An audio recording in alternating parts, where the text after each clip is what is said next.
The Oscars are happening this Sunday, and to be honest with you, this is not a year where I've resonated with a lot of the Oscar picks.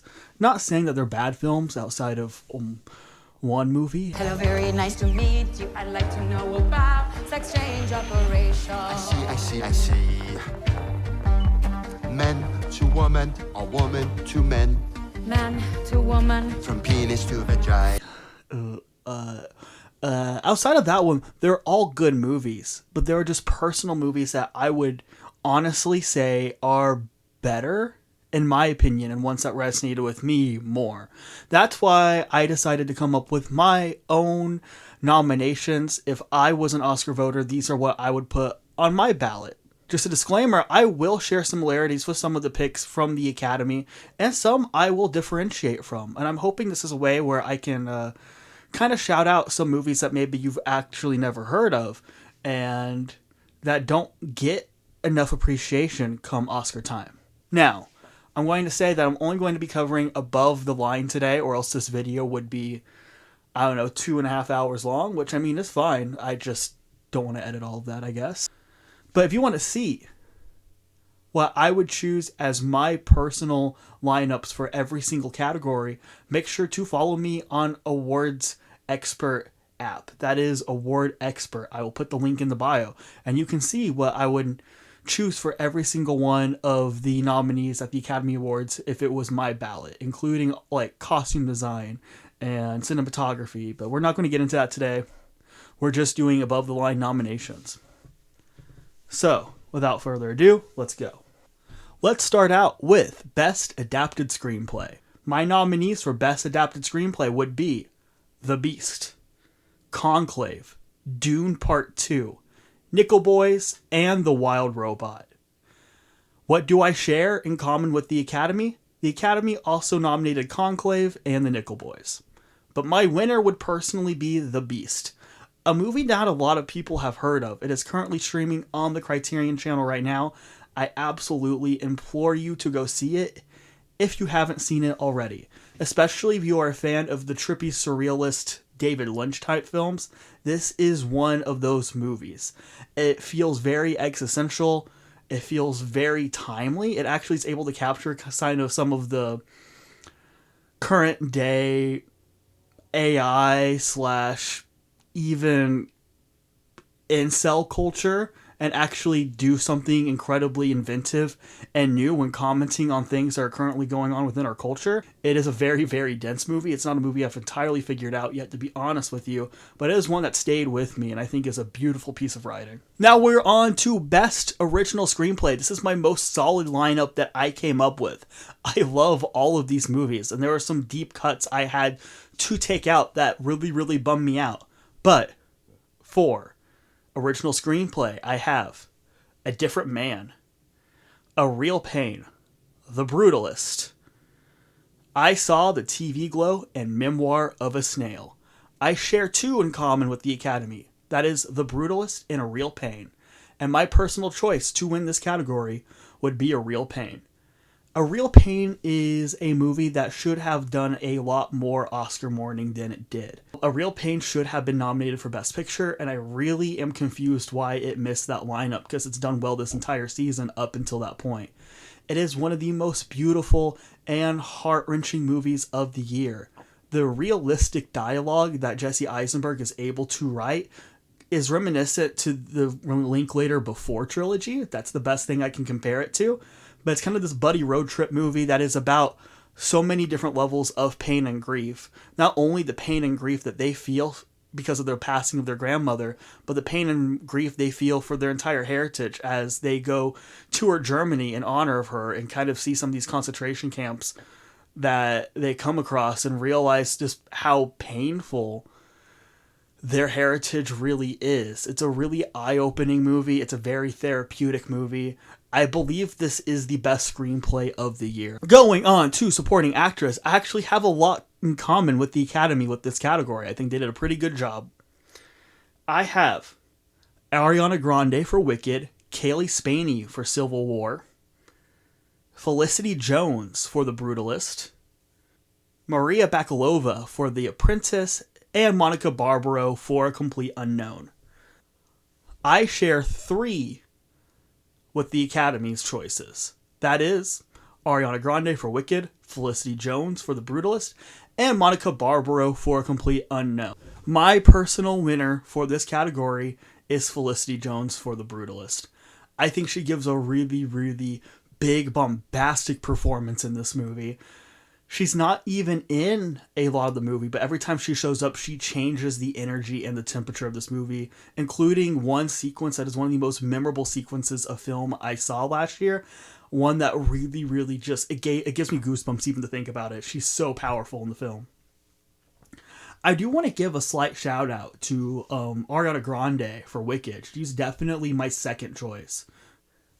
She was absolutely wonderful as Glinda in Wicked. I really thought that was going to be stunt casting. I didn't think it would be great. I was worried about it. And no, she really embodied that character and gave it even more depth than what was maybe on the Broadway screen to begin with. So shout out to Ariana Grande. I think we all underestimated her. But hey, you know what? I'm sorry. I still got to go with Felicity Jones. Now we're on to supporting actor. Let's go. My choices for supporting actor are Adam Pearson in A Different Man, Guy Pearce in The Brutalist, Jack Haven in I Saw the TV Glow, Jeremy Strong in The Apprentice, and Kieran Culkin for A Real Pain. For supporting actor, I share 3 of the nominees that the Academy also nominated. Those are Kieran Culkin for A Real Pain, Jeremy Strong for The Apprentice, and Guy Pearce for The Brutalist. Guys, let's just talk about Real Pain some more. I already gave it screenplay, but there is no way that I cannot award Kieran Culkin for A Real Pain. This is one of the most mesmerizing performances I saw last year. I saw this movie for the first time at Sundance 2024 in January. It was one of the first movies I saw last year from the calendar year, and it just totally blew me away. And his performance blew me away, and it remained my favorite supporting performance for the rest of the year. The way he's able to convey this character that has so much charisma, so much personality, but could be so grating and so insufferable if not played by the right person, and give him the depth for you to understand that there is more going on than just him being problematic, was beautiful. And the way that Kieran Culkin played that on screen resonated so well. I think he is the clear frontrunner for the Oscar come Oscar night. I think he will win the award, and he would be my personal winner too for this year. Now let's go on to lead actress. My nominees for lead actress of the year are Demi Moore for The Substance, Fernanda Torres for I'm Still Here, Mikey Madison for Nora, Lea Seydoux for The Beast, and Lily Rose Depp for Nosferatu. The lead actress nominees I share with the Academy are Demi Moore, Mikey Madison, and Fernanda Torres. My choice here has to be Mikey Madison for Nora, who I got to meet and interview. I will link that interview down below. I was able to have the privilege of talking to her for the website KeithLovesMovies.com. She was absolutely charming, and the performance absolutely blew me away. Now, Anora is kind of the big sweeping front runner of this Oscar season. It's not my favorite movie of the year personally. I do very much like it. I'm a huge fan of Sean Baker. I got to meet him as well.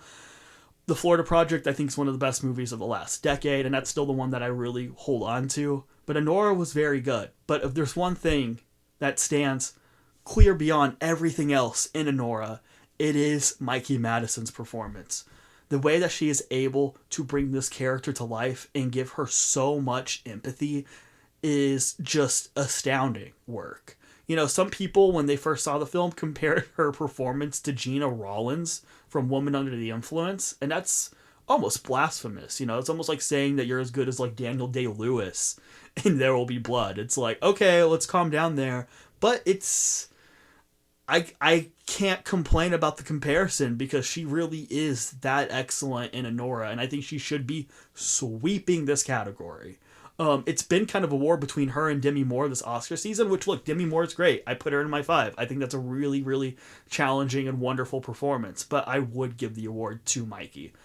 Shout out here to Lily Rose Depp and Nosferatu, who has not gotten her flowers this award season because she's in a weird, surreal horror movie, which Nosferatu's been doing pretty decent in the artistic side of the guild, cinematography, production design, as it should. It's just an immaculate piece of filmmaking. But her performance is really challenging and daring, and she nailed it with ease. So, she's pretty underrated, I think, in the film. Now, let's move on to Best Lead Actor. The nominees are Adrian Brody in The Brutalist, Jesse Eisenberg in A Real Pain, Ryland Brickerson Cole Tools for Hundreds of Beavers, Sebastian Stan in A Different Man and The Apprentice, and Timothy Chalamet for A Complete Unknown. Now, I did something kind of weird there, and I'll explain. What do I share in common with the Academy? I share in common with the Academy Adrian Brody for The Brutalist, Timothy Chalamet for A Complete Unknown, and Sebastian Stan for The Apprentice. But I did nominate Sebastian Stan for 2 movies, The Apprentice and A Different Man. Sebastian Stan has been on fire this year, giving 2 of the single best performances of the entire year. These are both worthy of being in the 5. So, to share the wealth, I just included them both in. Maybe that's cheating, but it's my list. I would probably give the edge to A Different Man, but I love his performance in The Apprentice. But I think with A Different Man, he has to create a character that does not exist in the real world and gives that character a lot of depth and pathos, and pretty much has to play 2 different parts. Even if you've seen that movie, you'll know what I mean. He has to play the same character going through literally a complete transformation, and he did that excellently. I think Sebastian Stan is one of our best actors working right now. That being said, I would give the award to Adrian Brody for The Brutalist. This is one of the best performances I have ever seen. This is not just this year. This is also a Mikey Madison film best performance. We've had some really good performances this year, and this is a towering achievement. The Brutalist is 3.5 hours long. He's in just about every single scene in the movie, and he's giving it his all, his total energy. His character, Laszlo, you understand his pain of trying to get his architecture and art made within the American system, to be beaten down by a system that doesn't appreciate him.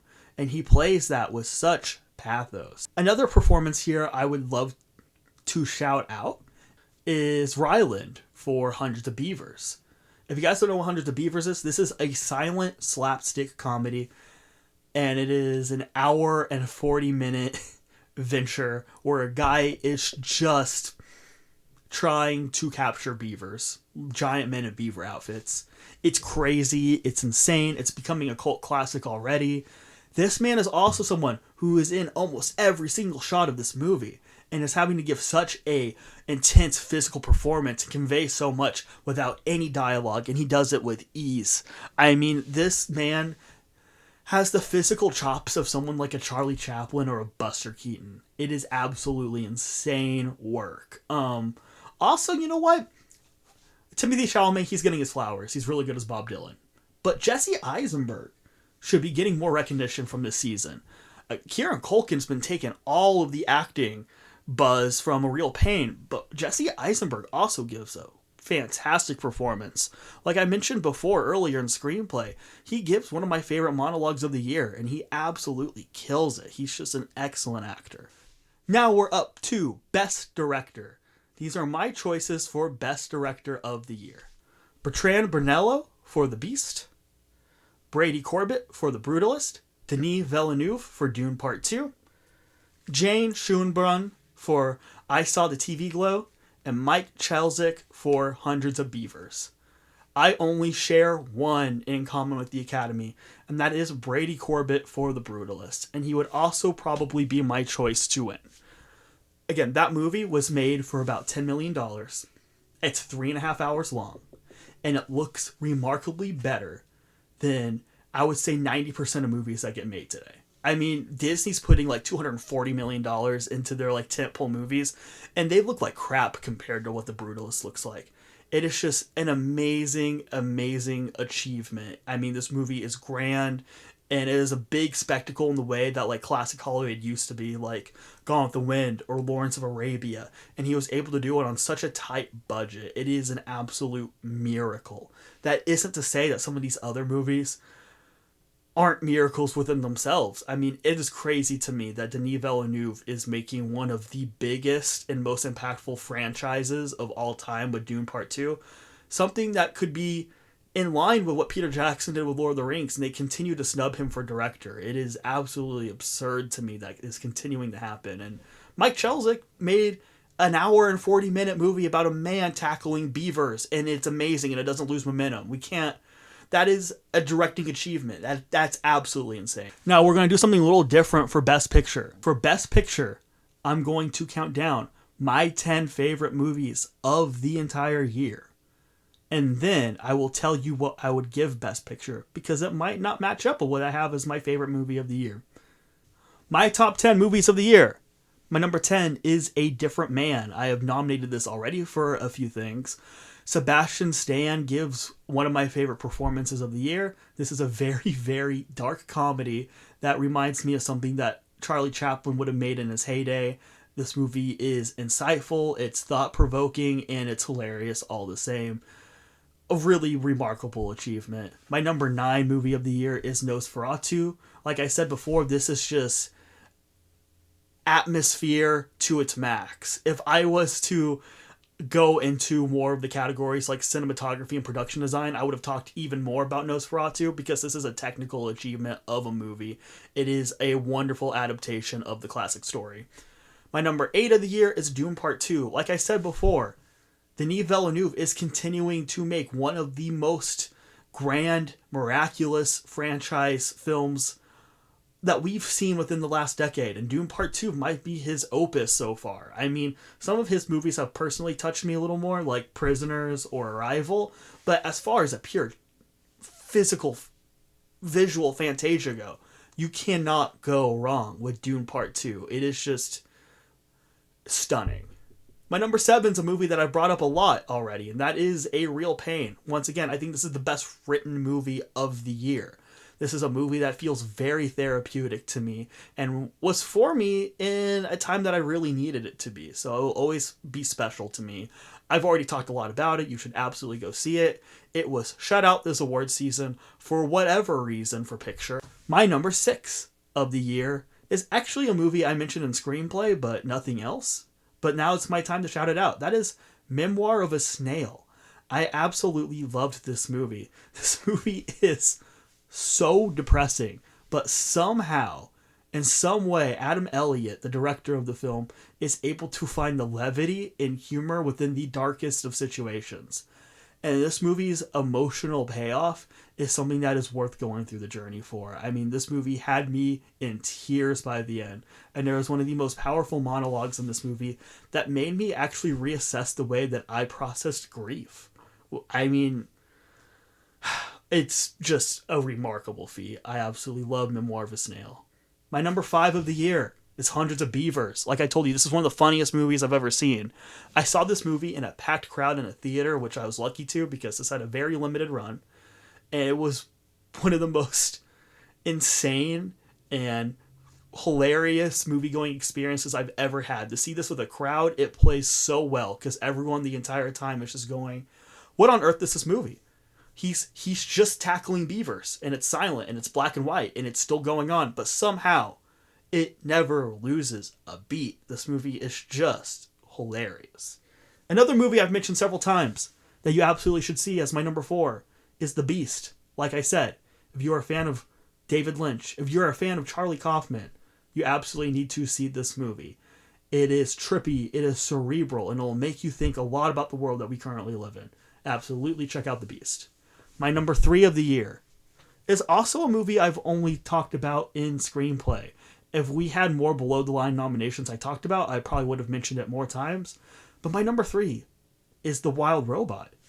I am a big Disney Pixar person, but unfortunately it seems like throughout the last few years, Disney's creative team has kind of been slouching.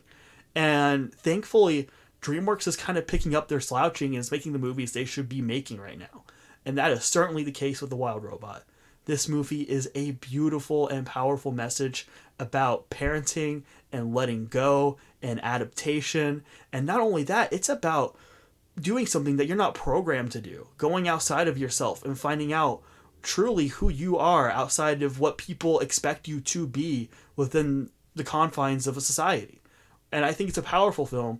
It's not only a movie that children will enjoy, but one that their parents will resonate with even more. And that is what Pixar used to do so well. And I'm really, really hoping to get back to it. But DreamWorks, I am so invested with whatever they want to make next. Because with this and Puss in Boots: The Last Wish, it's just like they're doing a renaissance of making these really powerful and creative movies that really resonate with me. My number 2 movie of the year is something that I pretty much gave everything to, which I know is going to be a surprise. Like, why is it not your favorite movie of the year? I'll explain. But my number 2 is The Brutalist. Now, I thought for a very long time this was my favorite movie of the year. Let me be clear. This is the single best movie of the year. This is a complete achievement. This is classic Hollywood coming back in full form. When I saw this movie at TIFF, I was blown away. I felt like I was on cloud 9. I just felt like the power of movies were back.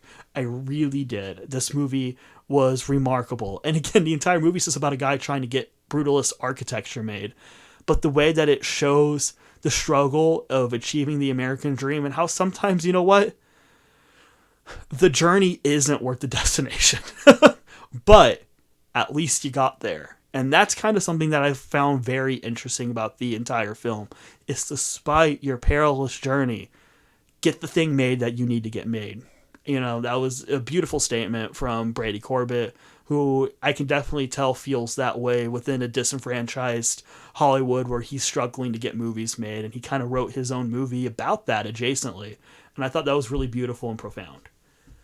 That being said, I thought about it for a long time. And I think my favorite movie of the year has to be I Saw the TV Glow, because I saw this movie like 4 times. I haven't not thought about this movie since I saw it at the South by Southwest Film Festival back of March of last year. It's almost been a year since I've seen this movie, and there hasn't been a day where I haven't not thought about it, to be honest with you. This is kind of a psychological horror movie, but it's also very moody and very sad. And it's about how we connect to media and we attach ourselves to media to find our own identity. And how so many of us feel like we're just performing in everyday life and not actually being our true authentic selves. And how that can be horror within itself. This movie is stunning to look at. I really love the visual aesthetic and palette of this movie. The way that it looks, kind of like this distorted, maybe Nickelodeon 90s TV show, but then it has this really, really scary element to it. I thought was so inventive and so creative. I really do feel like this is the Donnie Darko of this generation. It's trippy. You might not entirely know exactly what it's about at first, but I do think you can attach a feeling to it, which is a feeling of being lost and feeling like you don't even belong in your own body. And feeling like your autonomy is being stripped away by a society that doesn't accept the way that you look or the way that you feel. You know, a society that forces you to grow up and join the real world too fast, where you start to lose kind of the joy and aspirations of everyday life. You know, this is kind of a movie in a lot of ways about the loss of innocence. Or if we even have innocence to begin with, or if the media that we consume kind of disguises itself as innocence. And that's kind of the thing that really took me aback about I Saw the TV Glow. Those are my 10 favorite movies of the year. Those would also be the 10 I would nominate for picture. I share 2 with the Academy, The Brutalist and Dune Part 2. So, in conclusion, I think The Brutalist is the best movie of the year. It'd be my choice to win Best Picture, not only in my own category, but the Academy itself. It'll probably go to Sean Baker, which is fine, because I love Sean Baker, and Anora is a great film, and it would be an interesting picture win. Once again, the movies I talked about today just resonated with me a little more.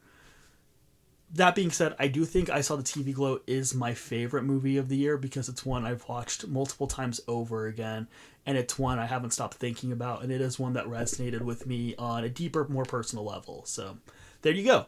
Those are my choices. Those are my nominees for this year's Oscar lineup. Comment below, let me know what you would nominate for these categories and what some of your favorite movies of the year were, and I'll see you in the next video.